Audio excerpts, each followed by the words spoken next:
anything you'd like. About 20 minutes. And Yoram, shorter in your answers are always better.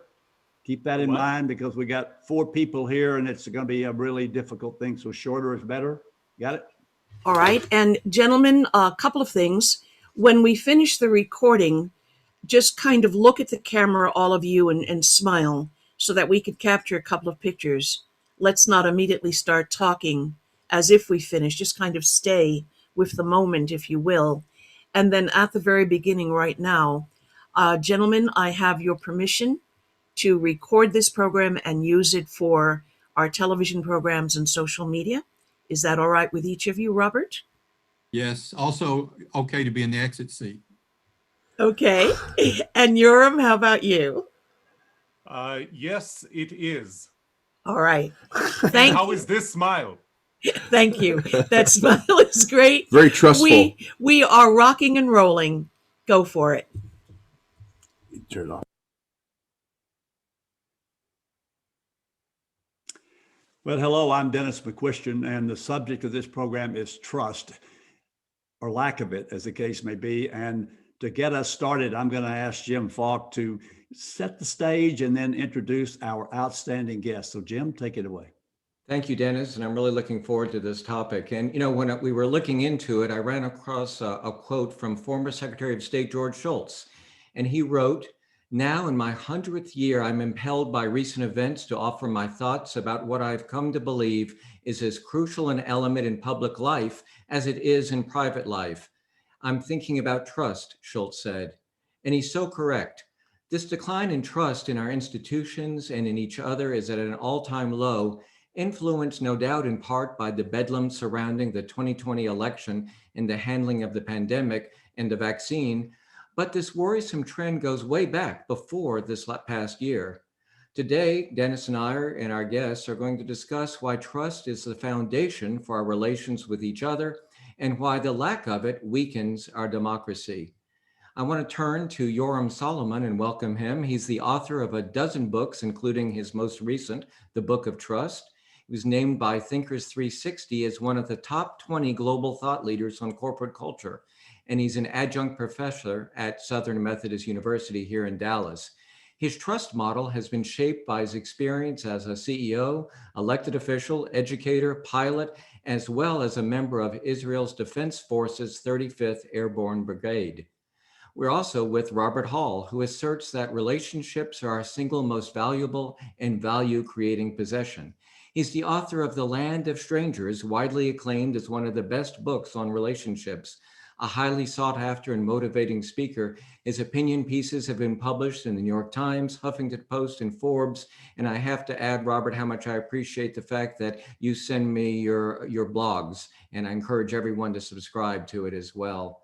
Robert, I'd like to start with you if I could. In the early 1970s, half of Americans said that most people could be trusted.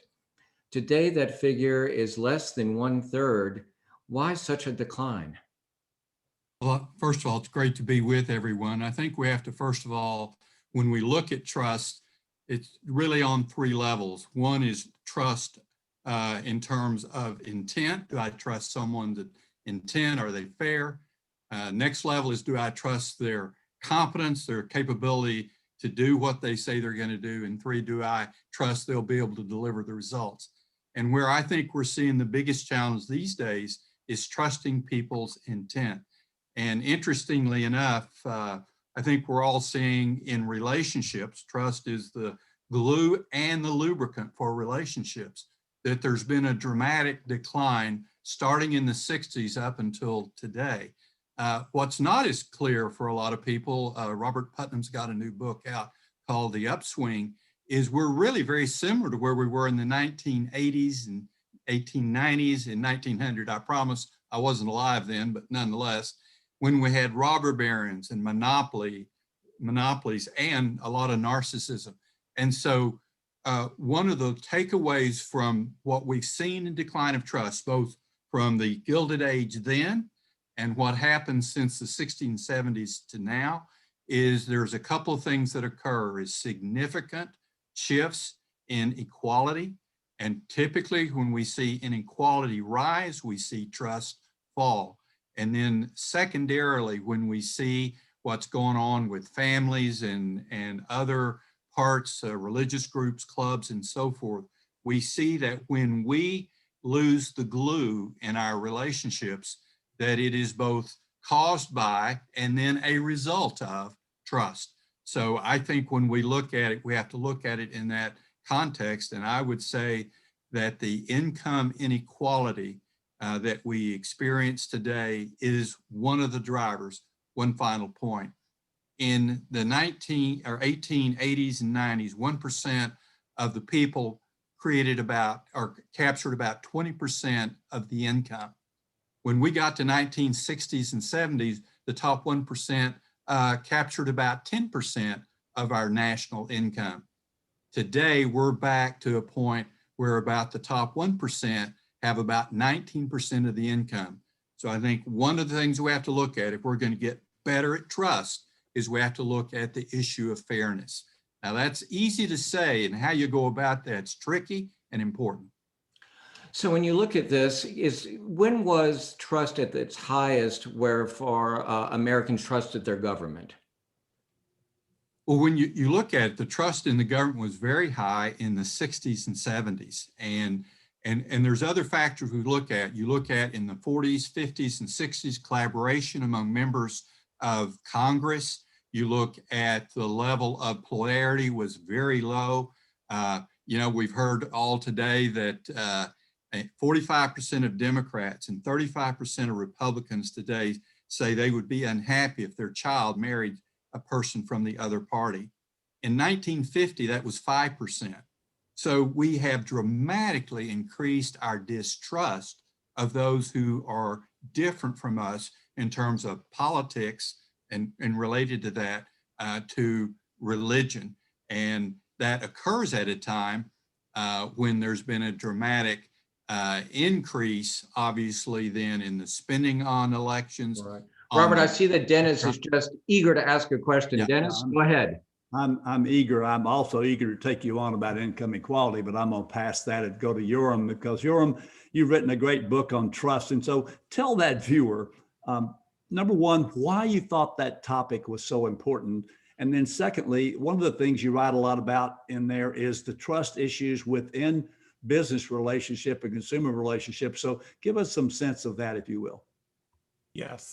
By the way, thank you for having me, Dennis and Jim. And I couldn't agree more with Robert. When you have kids, you worry about, I have two girls. I worry more about them marrying, period. Doesn't matter which party. I don't want them to marry. I want them to stay home.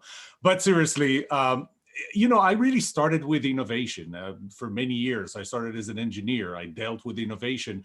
And it was one day when I was trying to help a company come up with a culture of innovation that asking question after question, what constitutes a culture of innovation? It's giving your employees autonomy. It's employees being accountable. It's the ability to hold a constructive disagreement that is based on your willingness and ability to be vulnerable with one another, to provide direct, unfiltered feedback, and to be receptive to that kind of feedback. And that's, as I started asking them questions, it dawned on me, nothing is going to happen without trust. And so what I realized at that point is you're trying to deal with innovation and productivity. First, you need to deal, it's like building a building, starting to build from the second floor. It's not going to hold. The first floor is the culture, but there is a foundation, and the foundation is trust. That was my transition, my personal transition into trust, and mainly, as you said, in organizations. All right, now, Yoram, taking on with what Robert said about the three elements of trust, the intent was one of the things that he focused on. But it seems to me in a business relationship, if you're sitting around and say, well, I know that you intend to do this, but he also talked about the ability of somebody to get it done. How important is that in trust, especially in business relationships? I think I created a model of 6 main components of trust. And I think getting things done would fit mostly into the competence element. You don't consider somebody to be competent if they start things and never finish them. So that is a significant part. If you look at it from kind of a financial analogy, competence, shared values, fairness that Robert suggested as well. Fairness is a big part of it. The fact that we share values and the polarization has an effect. From a financial analogy, those are the equivalents of, call it a balance sheet. Okay, those are things that you have or you don't have, and you have them to some extent. But there's also the interaction. In every interaction that two people have, whether it's in the personal level, person with the government, inside the workplace, there are dynamic elements of trust, and those include, I think Robert mentioned the attitude. I found two things. One of them is the level of BS that we include in a conversation. And what I mean by that is, do you say what you mean? Or do you, beat around the bush? Do you use a lot of metaphors instead of actually using the real words? There was a study that was done in 2017, and in that study, they found that using the World Survey database or Value Survey database, they found that the level of self-centrism, individualism in the world over a period of 51 years in 78 developed countries has increased by 12%. Now, you're thinking 12% over 51 years, not that big a deal. But in English-speaking countries, that number is 69%. We are a lot more self-centered. We behave as if the world revolves around us. We use a lot of BS in our communications, and we don't believe the other person sees that. That causes lack of trust. And Yoram, wouldn't that lead to the polarization we've been seeing in our country and in other Western democracies? I think it's that, and it's the fact, the shared values fact that we're seeing that polarization. I'll mention a study that was done by MIT in 2015 that went over the number of roll call votes in the US Congress. And it went back, I think, to the 1940s, the highest number. And just like Robert said it, this is the amazing part. It was in the 60s and 70s. That was the highest level of cooperation, of agreement across parties. In the number of roll call votes, there were 12,921 cooperations. That number from 1977 dropped by 2017, I think. It dropped down to 181. That polarization causes us to not believe that we share values. And when you do that, you don't trust the other party. You don't trust the other people. Both of you have touched on this. And Yoram, I had the pleasure of reading your book, and I encourage everyone to pick up a copy as well. But you talked about empathy. And let me just read this quote. To earn trust, money and power aren't enough. You have to show some concern for others. You can't buy trust in the supermarket. You know who said that? His Holiness the Dalai Lama. Talk about the importance of empathy. I think first we need to define empathy, because we typically confuse empathy with pity or sympathy or compassion, and it's not. Empathy, whenever I do a workshop, I put the number 6 sitting on its side. And I ask people, what do you see here? And half the people would say we see 6, half the people would say 9. And the real answer is it depends. It depends on your perspective. Empathy is understanding or your ability to see things from the other person's perspective as if you were them. There is a reporter for CNBC by the name of Stephanie Rule. And, she's a financial reporter, and I watch a lot of her pieces. And one day, but you look at her and what you see is you see a reporter. One day, I remember her husband posted on Twitter, he posted a picture of her speaking in front of the camera, and in her lap, her son, who was too tired, was napping. That was the moment that you stopped looking at Stephanie as a reporter, kind of an object, and you started seeing her as a person. That is a big part of empathy, and therefore a big part of trust. Yeah. And Robert, we talk about relationships and the importance of trust in those relationships, but it seems like trust is sort of, in some ways, we've been talking about institutional trust or governmental trust. And then there's other things that I think you talked about, particularly in your book, and that's trust on the, let's say, individual level as it relates to personal relationships and even, you mentioned Putnam and his original book on bowling alone. Talk to us about the difference in those two and how trust actually in some ways can be improved if we will look at what we can do to change it. I think part of it starts with what Yoram talked about, what Jim mentioned, is that to the extent I'm so focused on myself and am selfish, the age of the me generation, the selfie generation, then I have no ability in terms of empathy to see what's going on with someone else. And if someone perceives that I am not trustworthy, to me, so much of what we have to do, whether it's individually or institutionally, is if we want to have more trust, we have to become more trustworthy. And becoming trustworthy means being a part of the team, being the we. The earlier thing I mentioned about is we've gone through a period of time where it was I, and then we, and we're back to I. And so in my sense, when we talk about at an individual level, how does that happen? Well, it happens as we have more interaction. And there's a lot of research that shows that what happens face-to-face individually can build trust. It creates exactly what Yoram says. We see the child lying in the lap. There's a lot of research that shows that bosses who go and visit their subordinate in their home come away with a different level of empathy about them, and it changes perceptions. And so, Robert, to me, let me stop you there for a second. Given this world, we're doing Zoom right now. We're not sitting in a studio next to each other. How is this affecting things today? Well, I think it's really significant. And let me relate it then to the selfishness thing.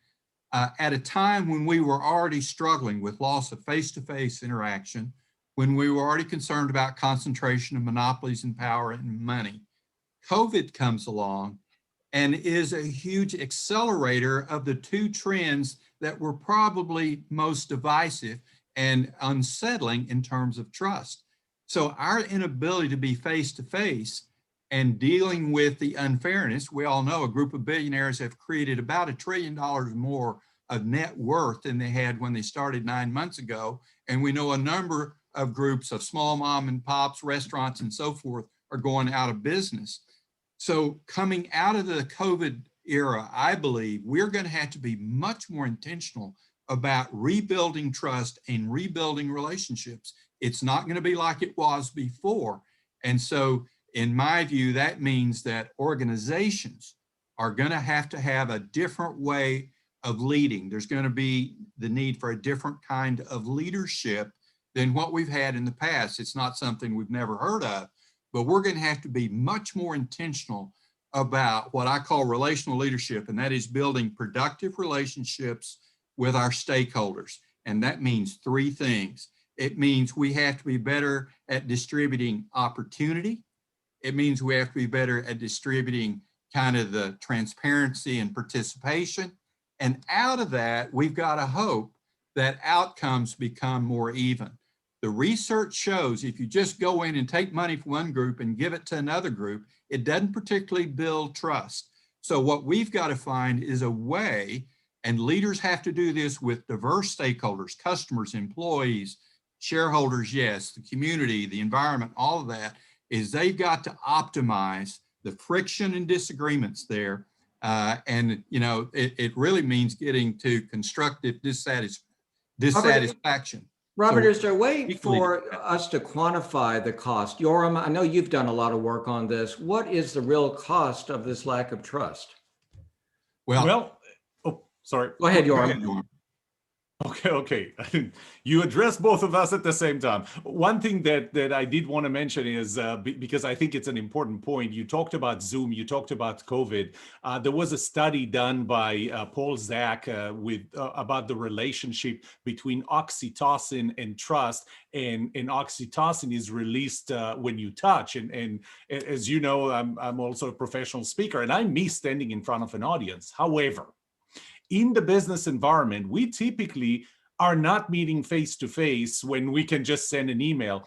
And I think that if there's an opportunity coming out of this pandemic right now, it is the use of Zoom or Microsoft Teams or Google Meet and all the other tools, because when you can see the other person, when you can see their body language, and when their body language is consistent with their words, you trust them more.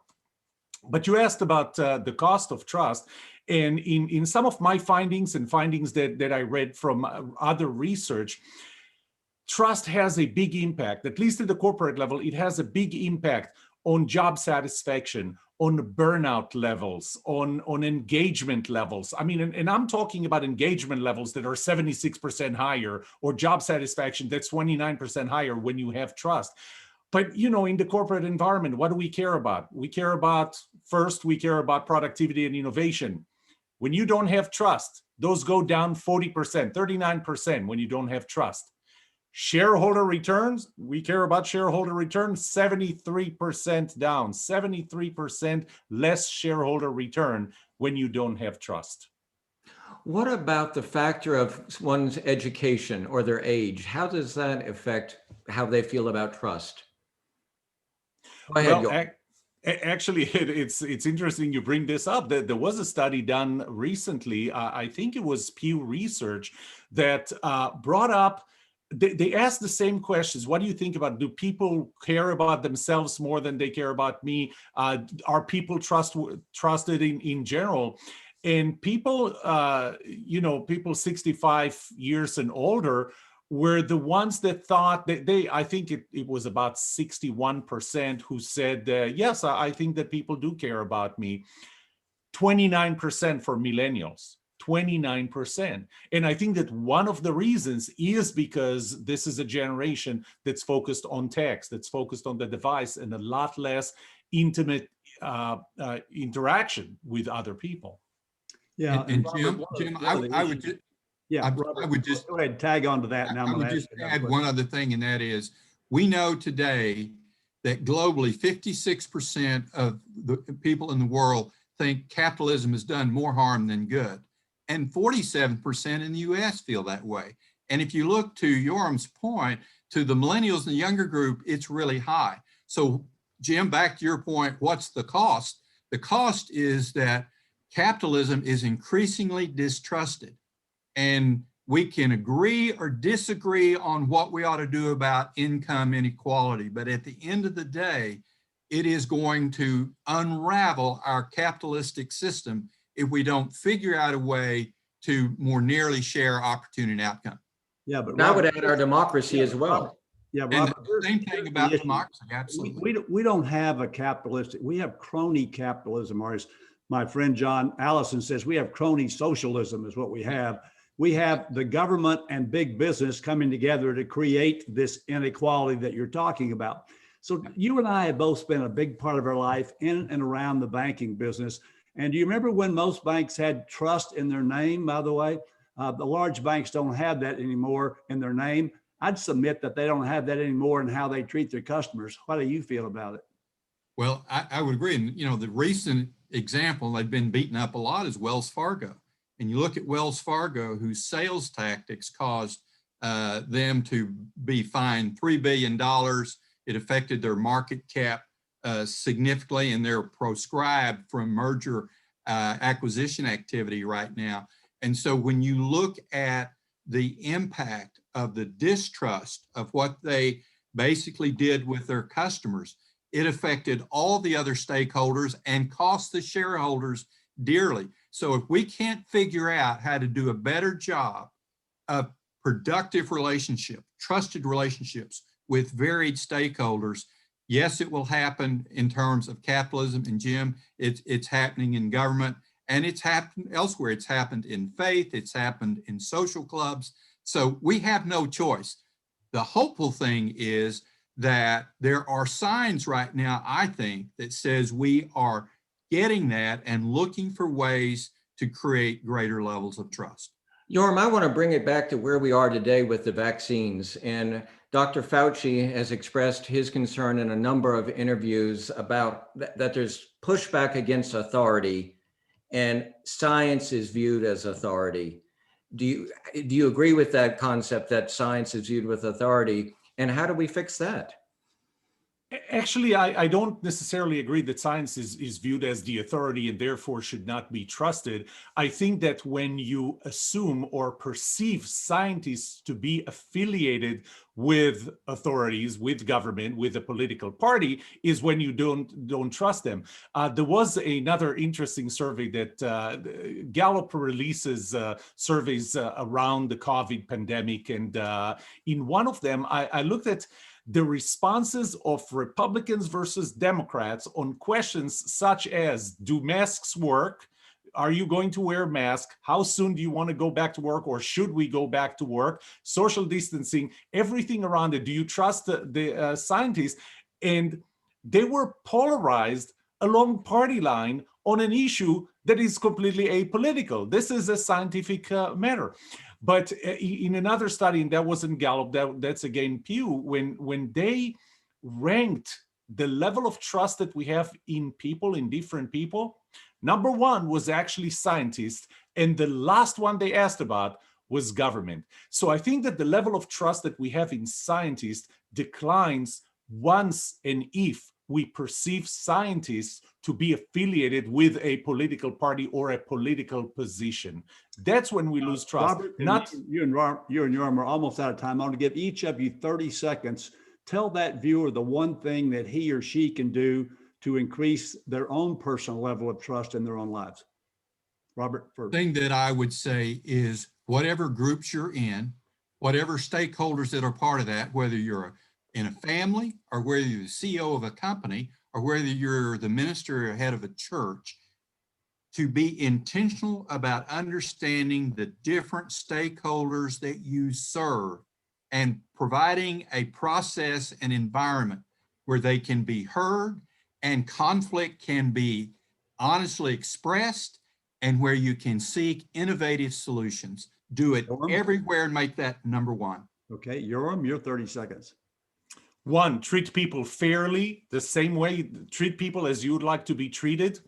Empathy, which is what Robert talked about. See people for who they are, see things from their perspective as if you were them, and say what you mean what you say. I would throw in one last thing, and that is meet people face to face. Even during this pandemic, do it through Zoom. Let them see your body language. Let them see the consistency of your words and your nonverbal communications. Well, we appreciate the fact that they have been able to see your wonderful faces, all three of you, and they'll have to look at mine as well. I'll close with one story. I went to one of my banks, Veritex Community Bank, this week and had a transaction that was a little bit unusual for them, but because of their relationship with me and my relationship with them, the lady running the office, Gina, said, "Dennis, I trust you." And I thought, I'm going to use that on the program since that was 2 days ago. So find relationships that you can keep, do as they say, what you say you will do. And I would say treat other people as they want to be treated, not exactly as you might want to be treated. Thank you for joining us, because as always, we talk about perspectives that matter with people who care.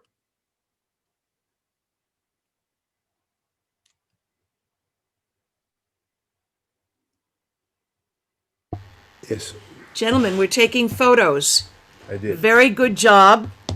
We need another 30 minutes, so shall we start over again? Yeah, let's do it again. There's so much on this, and I hope people take your advice, both of you. Appreciate you very much. Thank you. I'll let you know when this, Great to be with both of you. Yeah, great to be with everyone. Yoram, great to see you again. And Jim and Dennis, thanks so much. Great job. Thank you. Hey, Yoram, Robert reminded me that the three of us are on that International Consultant Association program together, 15 We're months just gonna ago, we're just gonna keep doing it till we get it right. Maybe adding Jim in will help. I don't know. All right. Yes, you reminded me too. Jim and Dennis, if you don't mind staying on a second or two. Of course. All right.